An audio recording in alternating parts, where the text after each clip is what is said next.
Okay, so we are up to Daf Tzadi Hey Amud Aleph at the two dots, about 8 lines down from the top.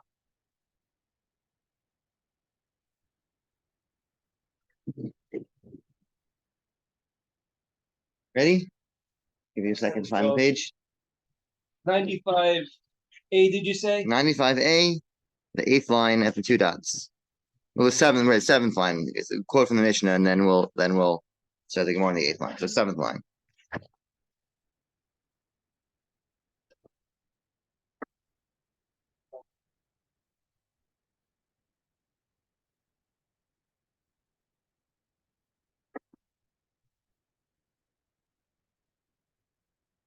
Got it? Morning. 95A, and 7th line down. Two dots. Yeah. Okay. Yeah. So I'm going to. Yeah. All right. Okay, so let's get started. So a quote from the Mishnah says, "Gazel paro muberes v'yalda." If you stole a pregnant cow and it gave birth, that's all the quotes. If you momentarily turn back a page to the Mishnah, the halacha it says there is that the first case we had there was right, and it also says if you have a sheep that was full of wool and then you sheared it, misham demei para menes leiled, you pay the value of a pregnant cow, and you pay the value of a sheep that is ready to be sheared. So you pay the original value. You get to keep the cow, you get to keep the sheep, and you pay the value of what it was when you stole it. The fact that it's now given birth or been sheared makes you've acquired it and you pay back the original. That's what it sounds like from our mission. And the Gemara says, Tanur Banan, the rabbis taught. So now the 8th line. Gozel Rachel Gzazu V'yalda. The Bach takes out the word para. Says if you steal a sheep and you sheared it or it gave birth, you pay for it. Pay for it and you pay for the shearings and you pay for the baby. So that means that you pay the value. Just making sure.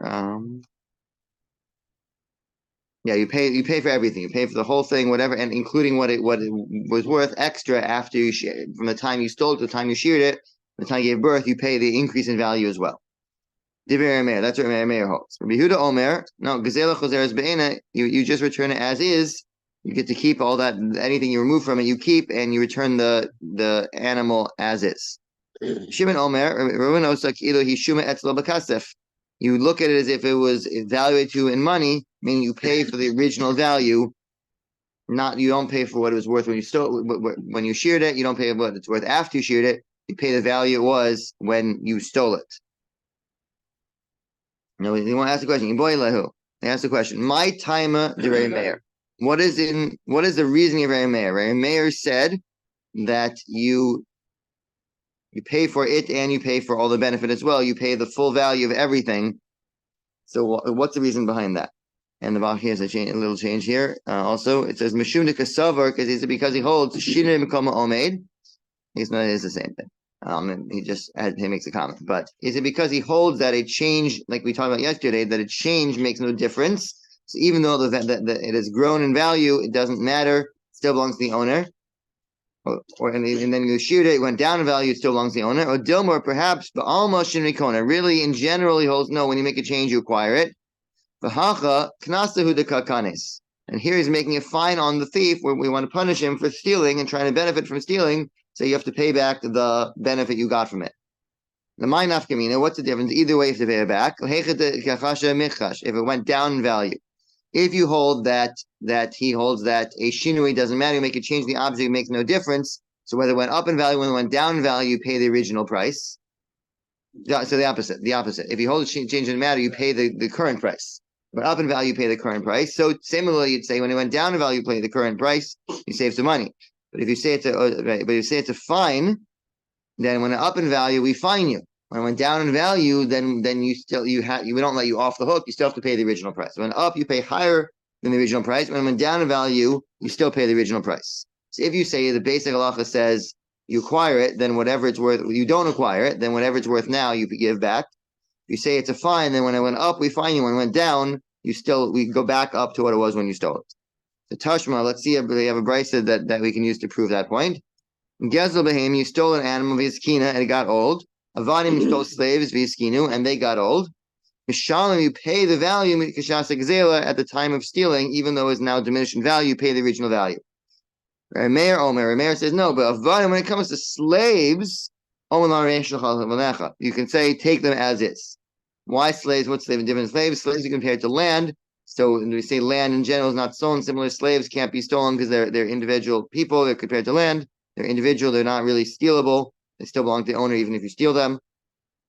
Therefore, slaves you can say take it as is, but the animal not. And the Gemara notices that. The Gemara says the behema comes to the animal b'shas gzela, then you can't say just take it as is. You have to pay the original value. In fact, we got old. That's called a shinui. So what we're trying to say, it's a shinui, it's a change, and therefore you pay the original value. And if it enters your mind to say when you make a change to the animal, it doesn't matter, and it still belongs to the original owner. Then I feel behema nami. Even the animal also be able to say you should be able to say take it as is. I'm not paying, I'm not paying the difference in value from what it was worth now till now. Don't we hear from here? Kasara Meir holds Shinui Kona that the change normally makes you acquire it. And here, and here just a fine on you that we're making you pay extra. In our case, where we said that when it went up in value, you pay the full value that it went up to. That's just a fine. I said no, that's not a good proof. Amri, they said, Rabbi Meir the Divrei the Rabbanan Kamma. No, Rabbi Meir was not saying his own opinion. Rabbi Meir was responding to the rabbis. He's saying to them, according to me, Shinui and Kona. I hold that a change doesn't matter. But even when it comes to an animal and when it went down in value, you should be able to say, you should be able to you should be able to force him to say, take it as is. It's your animal that went down in value, so just take it back. But according to you that argue with me and say that a change matters, you said that a change requires. However, you should at least agree to me about Vani when it comes to slaves, they come that they're considered like land, and therefore you should this land can't be stolen because wherever it is, it still belongs to the owner. So the same thing by a slave, it still belongs to the original owner. You can't take it away because it's an independent thing. Therefore, you should be able to say, take it as is. You never really stole it. That you should say that you have to pay the original value. Rabbanan responded back, said, no, avda dami. Slaves, since they're movable, they're like regular movable property. You can steal it, you can hide them. It's hard to hide land. You steal someone's house. It's hard to really hide. They know exactly where it is. You can say it's not really stolen. Slaves, you could actually hide. Therefore, a slave could be stolen. Really, it's not the logic. I think it's based on a drasha, but a slave could be. The rabbis, slaves are like movable property. They can be stolen. You can take it away, and therefore you pay the original value, not the value when it went down. Okay, so that clue is not conclusive. It sounds like Rabbi Meir is saying that in general you do acquire, but we have a way to read it that no, Rabbi Meir holds that the shinui never matters. Made a change of object, it does not make any difference, and you haven't acquired, so still no answer. So bring another proof. Tashma. Second brisa says, this is actually a Mishnah. It's Folio Adam. You gave the introduction is you gave wool to a craftsman, or gave a garment to a craftsman to dye it red.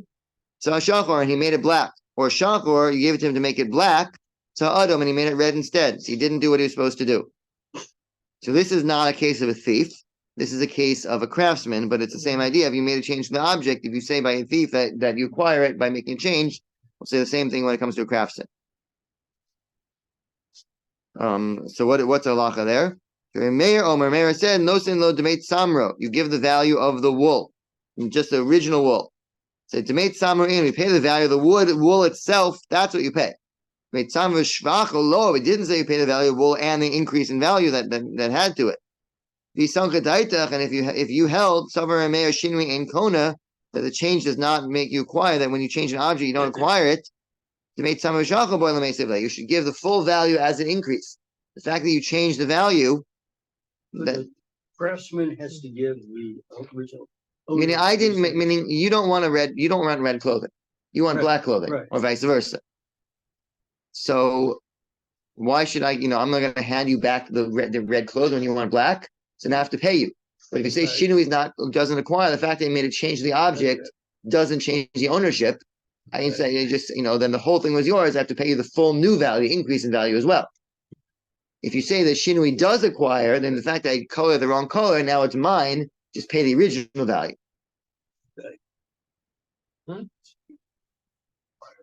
Right. Now here, even though here it's not talking about a thief, trying to apply the same principle that you in to change the object is not the same object that you were given, therefore it's yours now, and you pay it back. And we talked about the other cases yesterday. Shearing wool is not really not stealing in the same sense. You change the object, exempt you from the mitzvah. Not exempted you, just made it impossible to do the mitzvah. That's what we saw yesterday and the day before. Fine.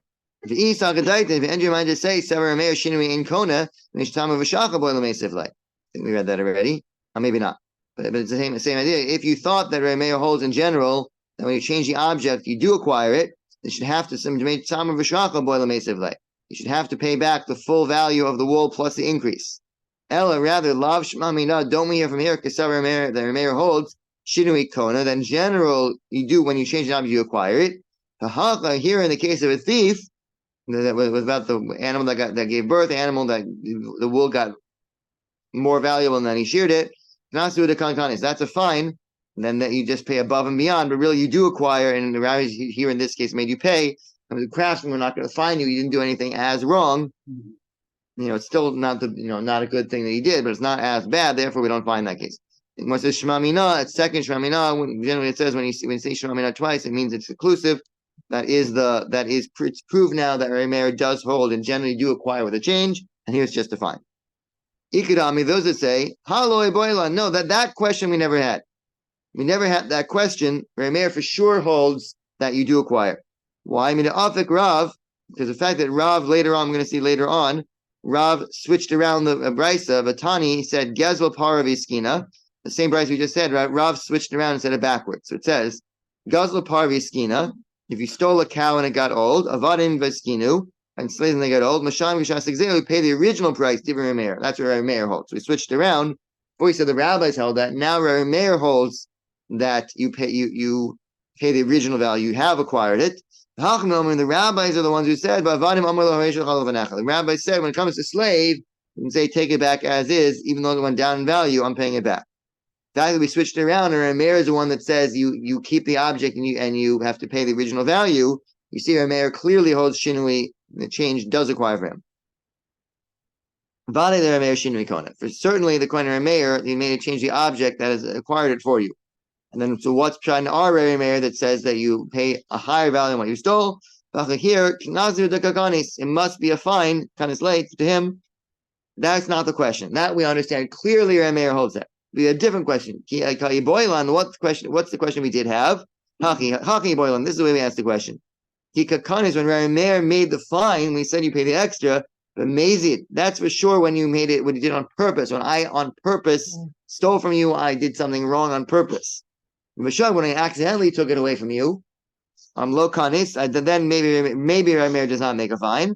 Or Dilmar, perhaps the feel b'shogeg nami kanis, even when it comes to an accidental change, when you took something and you changed by accident changed it, even then the Remeir would say you pay a fine. So Tashma, we have a Bryson. This is a little complicated. Let's give a basic background that there are two kinds of payments in general. What's called payment with responsibility and payment without responsibility. Basically, when certain debts have collateral, that if I owe money, that means any property that I have automatically is a lien on that debt. And if I sell that property to someone else, that does not take away the lien, and therefore you can collect from the person I sold it to. This has come up several times. Mm-hmm. There are other debts that you say no, that they pay for me, but any property I have does not have a lien on it, and therefore you cannot collect from, after I sell the property, you can't collect only from money I have on my person. Now, in general, you cannot collect from property after I sold it unless I'm totally broke. But if I'm totally broke, if you say that the property creates a lien, the debt creates a lien, then you can collect from the property. And if it doesn't create a lien, then if I'm broke, you're just stuck. You have to wait till I get more money. So Bryce here says Tashma Kumlas and says Chamisha, there are 5 categories of debts. They say only from the free property, not from property sold. These debts do not create a lien on my property, so you can only collect if I happen to have money. These are the 5. Peros, the fruits. the shevach peros, and the increase of the fruits. I'll explain them in a moment. Makabel of Lazun ben Ishto, someone who accepts upon himself to support his wife's son, Uvas Ishto, and the wife's daughter. The get chov, and a document of debt, she'ein bo achrayus. And the son and daughter count as one. This number 4 is that a document of debt that does not mention that the land is bound to it. And finally, 5th one is ksubas isha, and a ksuba of a woman also she'ein ba achrayus. It does not have documentation on it. So most of these are straightforward. The first 2 are the ones that are a little bit tricky. It's peros and shevach peros. And so what is that talking about? So the peros is talking about achilos peros, which means that, let's say someone has stolen property, and eaten, not only has he stolen property, but he's eaten the crops for a little while. When he pays it back, he has to pay back the land, and he also has to pay back all the value took out of it. And we're going to see later. This is not the case. I think tomorrow's daf that this is not the case when you steal an object and you make it work. Then the object was stolen, so you in a sense, while you stole it, it's in some sense in your domain, and therefore if you make an animal that's stealable work, you don't have to pay back the benefit you got out of it. So you sort of, you steal an animal, plow your whole field. We'll see that in tomorrow's daf. You'll see you steal an animal, play a whole field. But shouldn't the thief be penalized? Yeah, so that's exactly what the Gemara over there says. They try to penalize them above and beyond. In some particular case, we try to penalize them. But as a general, the basic law says no. When you steal an object and make it do work, you just give it back, and that's a restitution. And if the person's upset with you, you might have to pay a little above and beyond to make him forgive you. But basic halacha does not say you have to pay back the benefit you got out of it. I don't understand why that ruling is, but I'm not going to ask that the train stop. Yes, maybe tomorrow. If I don't know, remember I told you last night he's not yet sure whether he'll be here tomorrow or not. So maybe tomorrow we'll discuss that when it comes up again. I don't think we'll get there today, but you never know. We might make a lot of progress and get there, but I doubt it. Maybe tomorrow we'll discuss that. But the basic halacha says that when I steal something movable, the fact that I stole it now in my domain, and any use I get out of it, I don't have to pay for it. When I steal land, that land cannot be stolen. So I didn't steal land. So what they see, I stole every fruit I took off the land. I stole that fruit. So when I give back the land was yours the whole time. I pay back the land, and I pay back the fruits. But those fruits, even though it's a debt and something I owe based on it, I do not pay that value from that value does not create a lien on my property. If I sold my property, I went broke, then you cannot collect from people I sold it to. You can collect from me as long as I have cash, but if I don't have cash, you cannot collect from that. But if I damage the land, that the damage itself to the land that you would say does collect from property I've sold, but the fruit that I have does not. I cannot collect. That's peros. Shavach peros is talking about when let's say I stole land, I sold it to you, and you increase the value of the land. Land cannot be stolen. So when the original owner comes and takes it back, because it's his land, so you have 2 claims against me. You have a number 1 claim. I sold you land that was not mine. And number 2, you invested money in this land, and now you lost that investment. So I'm responsible to pay you back for both of them. But when it comes to the land itself, that I have responsibility for. That you can collect from any property I own that I sold already. That does create a lien on my property. So I have to pay you back the purchase price from property I sold already. If I sold it to you first and then I sold my other property, then you can collect from that other property. But the shavach, the work you put into it, the increase in value made to it, I still have to pay you. That's only from cash on hand, not from property I've sold. Because again, the basic idea here is these items here all there's no end to them.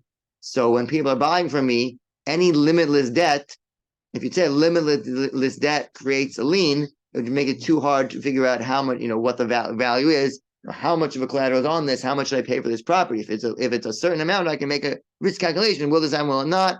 Am I going to have to, the buyer is going to have to calculate, is it worth it for me to buy this property that has some risk associated with it?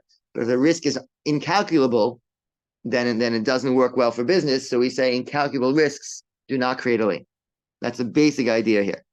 Doesn't necessarily apply in every circumstance. And the basic principle is these 5 examples are all incalculable risks. Therefore, the rabbi said they do not create a lien. That way the buyers, it just makes the market system work a lot better and things are more liquid. People are nervous all the time. It's going to freeze up the market. And so we didn't want that. So that's the 5 things. So we're now 5 lines up to the bottom.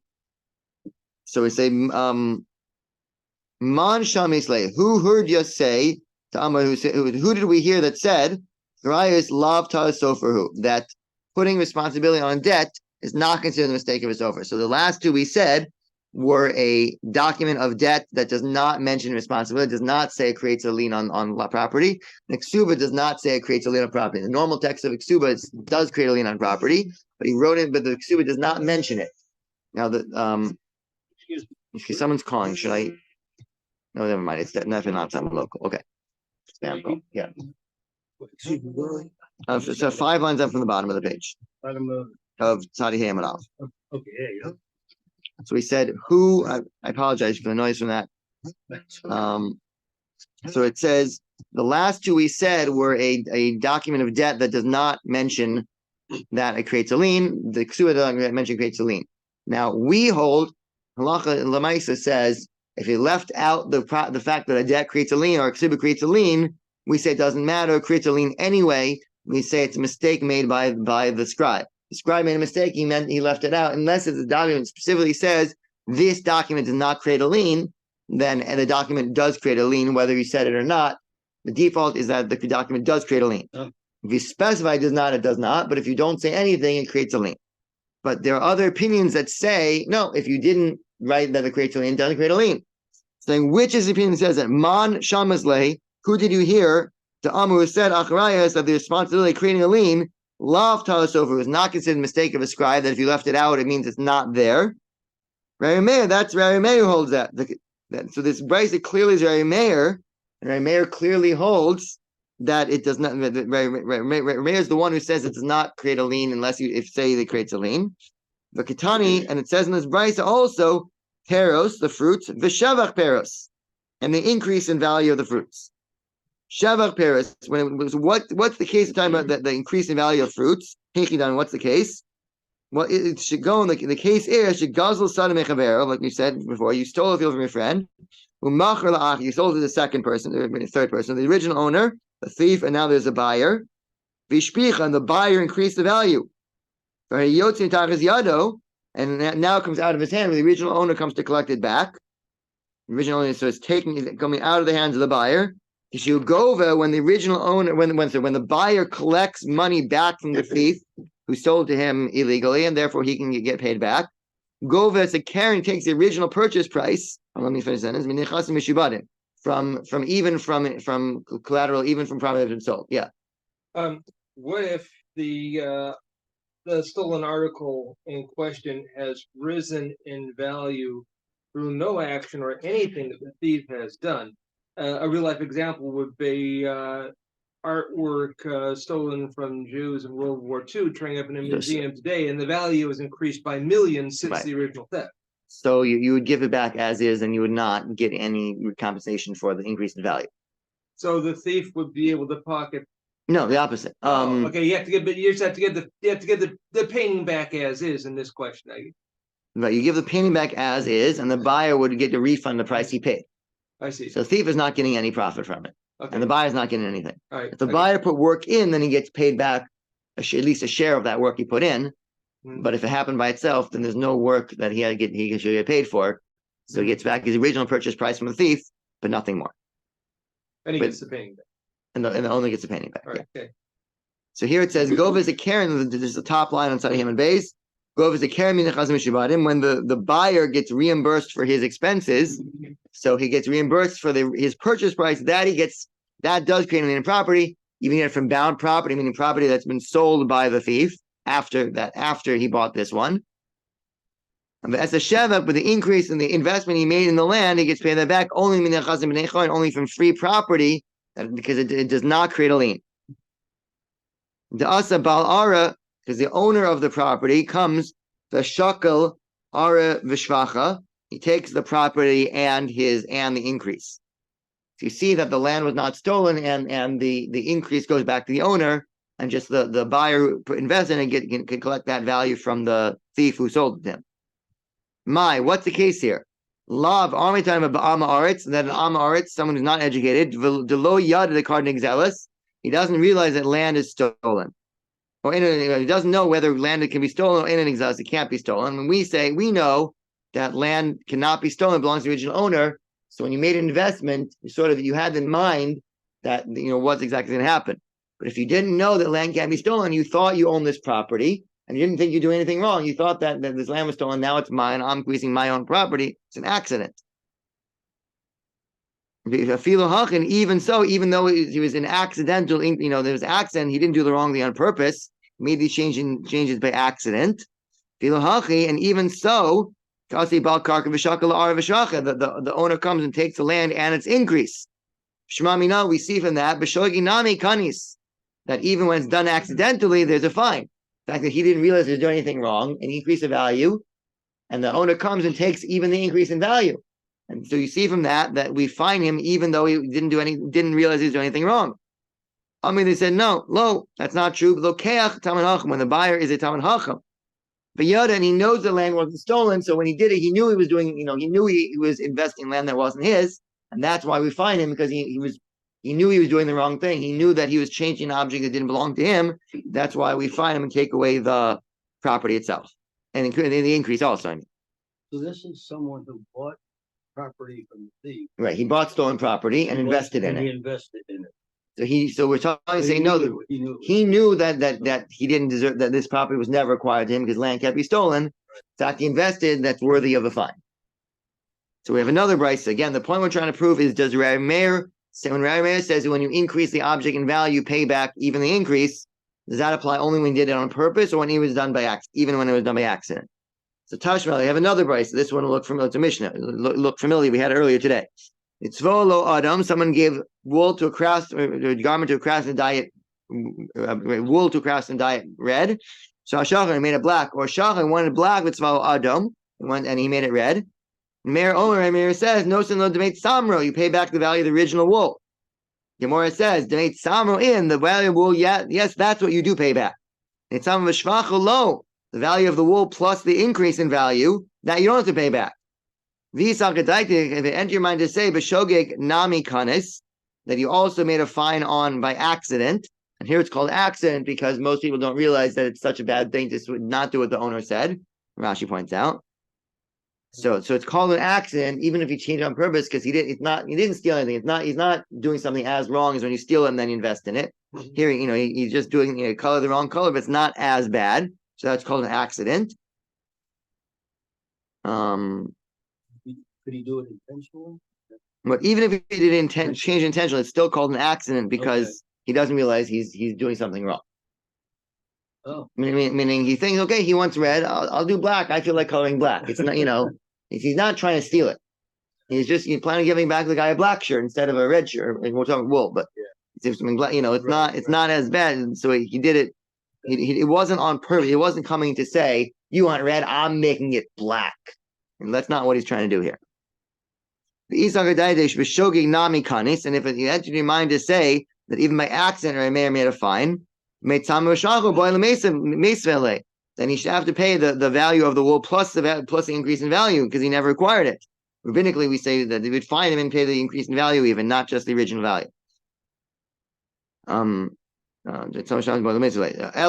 lav shma mina. Don't we hear from here? B'mezid kanis, when he did it on purpose, then we make a fine.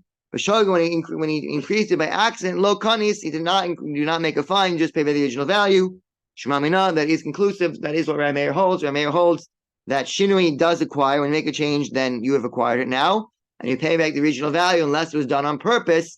Did it on purpose, then you pay back the increase in value as well. You can't. We fine you for stealing and improving, so you have to pay back all that, the full value afterwards. Okay, now continuing, new section. We're now at the two dots, about 13 or so lines down from the top side of here on the base.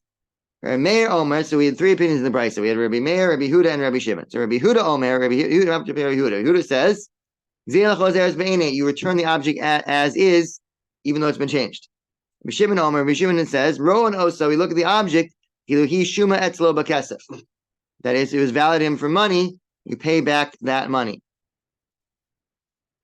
So my binai, what are they arguing about? What case? What is the case that they are arguing about?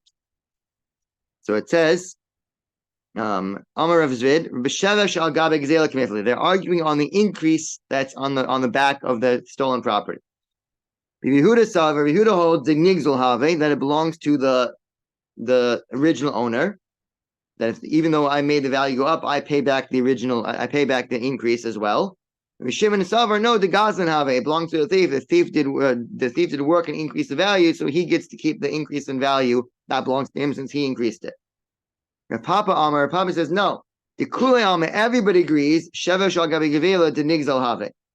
Everyone agrees that the thief does get the gazlan have. Everyone agrees that if the thief makes the object go up in value, he gets to keep that increase in value. So here the question is, they're arguing, do you get what share of that increase do you get? Do you get 100% of the increase? Do you get the share of, like a sharecropper, that you make improvement, you get paid as a worker, and the general rule of a sharecropper is they get the mechsa, sometimes depending on the custom of the place, half, shlish, or a third, or a quarter of the increase in profits. So the question is, does the thief get the entirety of the increase? Does he only get a portion, either half, a third, or a fourth, depending on the custom in that place? Does he get that value? So one of these opinions, so Rabbi Yehudah will say, you return it as is, meaning even though you've sheared it, then you return it as is, even though you increased and then you decreased it, you pay back the original value. The thief gets to keep everything. And Rabbi Shimon will say you evaluate it on money, and we say that you keep some of the profit, a portion of the profits, you use an evaluation to determine how much you get to keep, but you give back the rest of it. Whatever is not the thief's share as a worker, then he gives back the rest of it. Rabbi Yehudah Savar, Shevesh al gabe gazela, the increase in value, Kollel de gazlan have, just speaking out what I just said, the entirety of it goes to the thief, have it is. Rabbi Shimon Savar, Rabbi Shimon holds, half, a third, a quarter, that's what he takes, the gazlan, that's what the thief takes, and the rest of it goes back to the owner. So that's the debate between Rav Papa and Rav Zvid. Rav Zvid said that 100% that Rabbi Shimon says 100% goes back to Rabbi Yehudah says 100% goes back to the owner. Shimon says the thief gets to keep the increase, and so the opposite. Rabbi Yehudah says the thief keeps the increase. Rabbi Shimon says it goes back to the owner. And Rav Papa says no. Rabbi Yehudah says the thief gets a portion of it. The thief gets Rabbi Yehudah says the thief gets 100%. Rabbi Shimon says the thief gets a portion of it. They're arguing only in Rabbi Shimon. Does Rabbi Shimon say the thief gets nothing, or does Rabbi Shimon says the thief gets a portion? So Tana, we have a Mishnah that says, Gazal para, he stole a cow. This is our Mishnah. He stole a cow, and his Abra Etzla got pregnant in his house. This is the next case. This is not the case that we talked about already. It's the next case in our Mishnah, like the next set of cases. Stole a cow and got pregnant in his domain. The Yalda Anna gave birth. Rachel got it. He stole a sheep, and he tana etzlo, and it grew a coat in his domain. And then he shared it. So he had it for a while. He pays kishas exela. He pays based on the time of the stealing. It says Yalda, if it gave birth, you pay this time of stealing. That's when you pay back. Lo Yalda did not yet give birth, so it's still you have a pregnant cow now. Hadribain, you return it as is. So how do you explain that? Bishlam, and that makes sense. Rav Zvid, according to Rav Zvid, to Amar who says Shevesh al gab exela, increase in value that's still attached to the original stolen object. The nigzul have, if you say that increase entirely belongs to the owner, then you can say Rabbi Yehudah. This is according to Rabbi Yehudah. Rabbi Yehudah holds that any increase belongs to the original owner. So Hamani, who is our Mishnah who says that you give back the pregnant animal as is, even though the guy got pregnant in your domain, and that increase in value happened because of you. So who says you don't get to keep any of that increase? Rabbi Yehudah. That's Rabbi Yehudah who holds that you give back the entirety of the increase. Rav Papa, according to Rav Papa, who says that even according to Rabbi Yehudah, the Gazan have, that even according to Rabbi Yehudah, that the thief gets to share the increase in value. Hamani, who is our Mishnah? Lo Rabbi Yehudah, it can't be Rabbi Yehudah. Lo Rabbi Shimon, it can't be Rabbi Shimon. They both hold the thief gets a share of the property. So who is our Mishnah? Now Rashi points out, well, what about Rabbi Meir? Why can't the Mishnah be Rabbi Meir? It said, no, it can't be Rari Meir, because the first half of the Mishnah doesn't fit with Rari Meir. Even the second half, you could say Rari Meir. Rari Meir holds that we fine when you pay back the increase. So that this part would make sense according to Rari Meir. But the first half of the Mishnah doesn't work for Rari Meir, because it says you stole a pregnant cow and it gave birth, then you pay back the original value. According to Rari Meir, you should pay the increase in value also. So in this case, when it's pregnant, you pay back the increase, but not in the case when it gave birth. Not in the case when it was already pregnant and gave birth, then you do not pay back the increase. Rari Meir would hold you pay back even the increase. So Mishnah can't be Rari Meir because he holds you pay back more. Can't be Rabbi Yehudah because he holds back you pay back less. Can't be Rabbi Shimon because he holds you pay back less as well. So who could our Mishnah be? So up to Omer Lecha Rav Papa. Says Omer Lecha Rav Papa. Papa would tell you who then really the Lach and our Mishnah would be the same. Afilo lo yolda. We made a diak. We said the Mishnah says, and when he got pregnant by you and it gave birth, then you pay back the original value. That sounds like if it's still pregnant, you don't pay back the original value. No, the law would be the same. Nami, that also even if it did give birth, Nami kashastika, you would pay back the original amount. You would not pay back. So if you're loyal, even if it's still pregnant, you would not pay back. You would not pay back the current value. You pay back only the original value. That's what you pay. Why does it specifically say case that when it gave birth, that's what you pay back the original value? I did not see Reisha Yalda when you take the first case when it gave birth. Not see Sefer Nami Yalda. We took the end case when it gave birth. The first case, you stole a pregnant cow and then it gave birth. That's where you say you pay back at the time of stealing. But if it's still pregnant, you give it back as is because that's not a significant enough change for you to acquire it. So it got a little bit more pregnant, that's not a huge change, so you give it back as is. But if it became pregnant in your domain and then it gave birth, then you give back the original. But even if it's still pregnant, that's significant enough change that you made to it that you only pay back the original value. So since the first half of the Mishnah we're talking about when it was still after it's pregnant, it got more pregnant and then it gave birth, you pay back the original value. So we really had to say the case when it gave birth. That's why he said the second case over this later case when it gave birth, even though just can make the Mishnah parallel, even though the halacha would be the same whether it gave birth or not, that you would keep an increase, and then you could say the Mishnah is Rabbi Shimon who holds you get to keep the increase.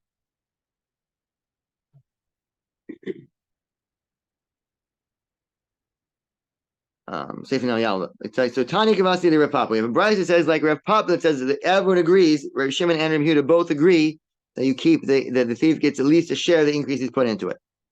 And particularly the question of Rabbi Shimon. Rabbi Shimon Omer, Rabbi Shimon says, Ron Osa, you look at this object, you look at it as evaluated him in money, for half, a third, and a quarter. So Rabbi Shimon just said you look at it as value to him. It sounds like you could say that means you don't get any share of the increase. So now we have a brayso that says clearly Rabbi Shimon says that you look at the value to him and he only gets a half, a third, a quarter. The owner gets the rest of it, but the thief gets to keep half, a third, a quarter. That proves like Rav Papa that everyone agrees that the thief does get a share of the increase, but it's just what kind of share does he get?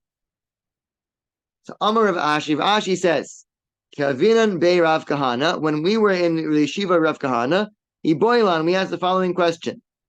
Rabbi Shimon, according to Rabbi Shimon, who says you get a half, a third, or a quarter, who to shakal gazlan, he said that the thief takes that amount. When we take the gazlan away, when we collect we collect the stolen goods from the thief, and now we have to pay him back for the value he earns, the half, a third, a quarter of the increase. But do we pay him in cash? So let's say, for example, you stole a $100 animal, and now because of the work that the thief did, it went up to be $120. Do we take the full object and pay back $20? So I take the stolen property back, and now I pay him back $20 for his investment, or a half, third, a quarter of the $20 investment. So half will be 10. You can do the math on the rest. Odilma perhaps me bus with the shackle. And then they say, no, he has owned a portion of the animal. So we say if it went up in value, so that's increased by a sixth, he gets half of that sixth, means the 12 when I sell it. So he owns the 12 of the animal. I own the rest, and he owns the 12. He can say, I want my meat. Check the animal and give me a 12th of the 12th of the value. So a dilin basra shakal takes from the meat. Pashtana, and we can't. So we asked that question when we were in the Yeshiva of Kahana. We answered in Pashtana. We resolved it. Miha from the following brisa. The Amar Rav Nachman Amar Shmuel. Rav Nachman said the name of Shmuel. Shalosha, 3 people. Shamalan Shavach. You value for them the increase. Umaylin Osabadamim, and we give it to them in cash instead. They don't get to actually keep the increase they made. They take a cash instead. And these are the 3. B'chor lepashut, a firstborn to a non-firstborn. I'll explain all 3. I'll just say all the 3 and then explain them. And a creditor to the purchaser, and a creditor to the orphan. So what are these 3? First is b'chor lepashut, a firstborn to the regular. The rule is a firstborn takes double in the value of all the properties the father has. The non-firstborn takes singular. So let's say there's only 2 sons. There's this math is simpler. So the firstborn gets 2/3. The non-firstborn gets 1/3. But that's only property at the valuation of the time of death. If the property increases in value afterwards, then they split that increase 50-50. So the question is, let's say you have a field that was worth $1,000 at the time of death. Let's say $3,000. Making divisible by 3 is easier. The $3,000 at the time of the death. So the firstborn gets 2,000. The other brother gets 1,000. Now let's say it's double in value to 6,000. So the thief should get 1,500 of that increase. Not the thief. The firstborn gets 1,500. The other brother gets 1,500. So now, do we say divide the land? The firstborn gets a share of $3,500 in the land. The regular brother gets 2,500. You split it, 7-5. You say no. We split the land 2-1 like it was originally, and so the thief is now the first one is now taking $4,000 worth of land. He deserves 3,500, so he pays back 500 in cash. So do you say he gets just the $3,500 portion of the land? So he gets a $4,000 portion of land, but pays back 500 in cash. So we're saying that's the halacha is he takes the land that he originally got, but he pays back cash. Similarly, a creditor to the buyer. So someone lent money, and the land has gone up in value. So the creditor takes the full land and just pays back a cash payment on the land he owed, on the land that was owed to him. And similarly, to the orphans, he takes the land and he pays any increase. He pays back a cash payment, but he gets to keep the land. Now we're going to discuss as it goes on. I don't know how much of it we're going to get to today. Hopefully, we'll get to the 2 dots, but I'd like to have enough time to put on tefillin, so I don't think we will. So he gives back. He makes a cash payment on the rest. So we see that does not include a thief. It sounds like from here the thief does get a share of the actual animal, I believe, is what we're trying to prove from here.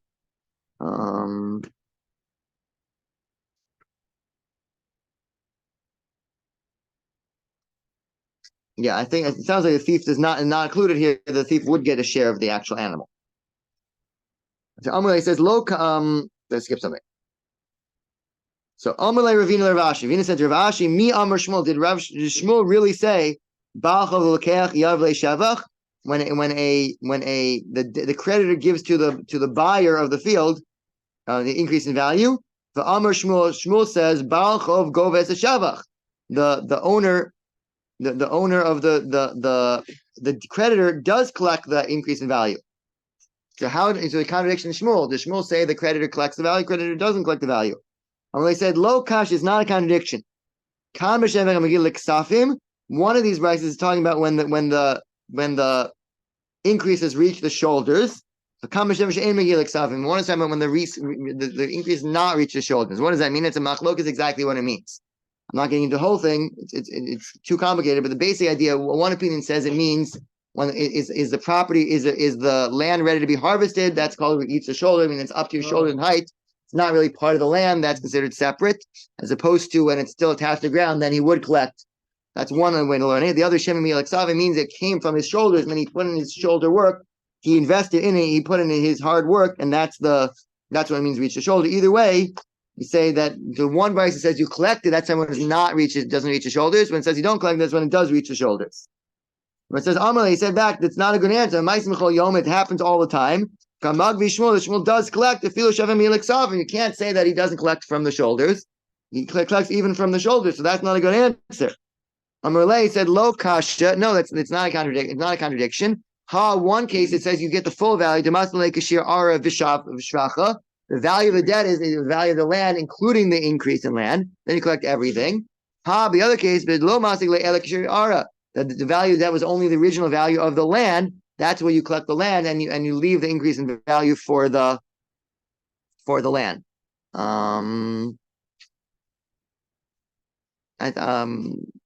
I think let's stop here. It's sort of in the middle, but there's a lot of ideas between here and the end, and I want let's get time to put on tefillin. So continue. Either I'll be here tomorrow, or Rabbi Rimmer will be back tomorrow, and we'll continue from there.